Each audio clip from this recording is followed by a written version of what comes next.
যখনই কোথাও যাব একমাত্র ভরসা হচ্ছে মোবাইল। কারণ হচ্ছে মোবাইলের মাঝেই আসলে যত জায়গায় যাওয়া আর ঠিকানা সবকিছু মোবাইলেই থাকে। আর এখন তো অনেক বেশি অত্যাধুনিক হয়ে গেছে। গুগলে একটু সার্চ দিলেই একদম সবকিছু ডিটেইলস চলে আসে। যখনই কোথাও যাওয়ার ইচ্ছা হয় তো তখনই আমি আসলে গুগলে সার্চ করি যে কোথায় যাওয়া যেতে পারে বা যেখানে যাব সেই রিলেটেড আসলে দেখি। তো তখন আসলে এরকম বিভিন্ন জায়গা পাই আর তখনই আসলে যাওয়া হয়। এটা আসলে খুবই হেল্পফুল যে কোথাও একটা যাওয়ার জায়গা যেখানে আগে কখনো যাওয়া হয়নি বা অপরিচিত একটা জায়গা, তো সেটা যদি গুগলে সার্চ করে সেই জায়গার সম্পূর্ণ ডিটেলস দেখতে পারি, পিকচারগুলো দেখতে পারি, আসলে খুবই একটা হেল্পফুল।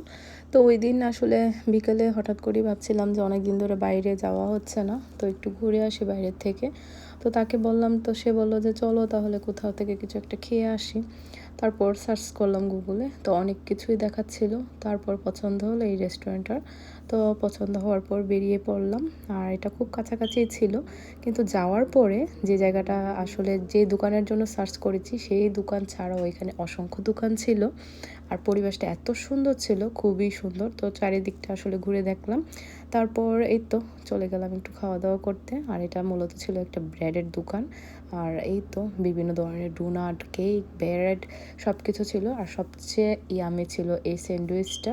যেমন ক্ষতি করে, মোবাইল কিন্তু আসলে ভালোও করে। আজকের এই ছোট ব্লগটি তোমাদের সাথে শেয়ার করলাম। তোমাদের কেমন লেগেছে সেটা অবশ্যই কমেন্ট বক্সে জানিও।